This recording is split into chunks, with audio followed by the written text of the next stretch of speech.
As you get into crochet, it won't be long before you realize that it's helpful to have a way to keep track of how many rows or rounds of a pattern that you've worked. And there's a lot of fun ways to do that. Hi, I'm Corrina Ferguson, and in this video, we're going to talk about row counters and different ways to keep track of your work in crochet. As you start to do more interesting and complex crochet projects, you're going to want to keep track of your rows. And there's a lot of different ways that you can do that, and they have some nifty tools for it too. So I wanted to share some of those with you in this video. And a lot of people will take the actual pattern and they'll just write on the pattern how many rows that they've completed.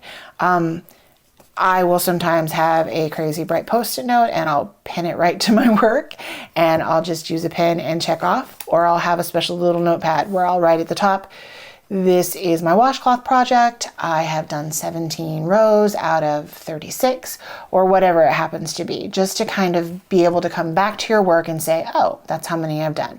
Or if you're continuing to work, keeping track of those rows or those rounds allows you to kind of go through. But they have some cute tools that will also allow you to do it.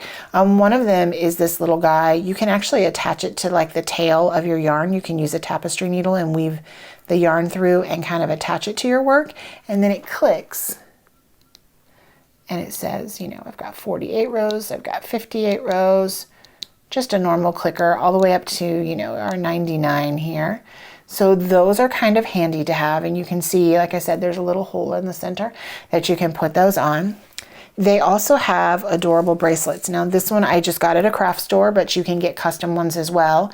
So the larger beads are meant to be 10 rows or rounds, and the smaller ones are made to be singles. So there's a little kind of a rubber bandy thing, and you go 1, 2, 3, and you move it as you go along, and then when you get to 10, you go to 10 and then you go back.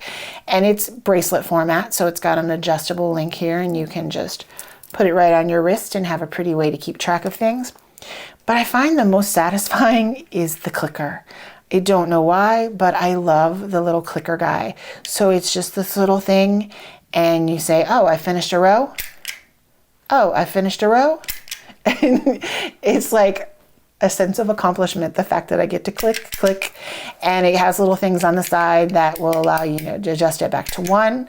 But the clicking is super fun and you can keep it right by you, and it's super small and lightweight, and you can throw it in your project bag so you can keep track of your crochet project. Thank you so much for joining me to learn how to keep track of your work with row counters and crochet. Check out our website for more great videos.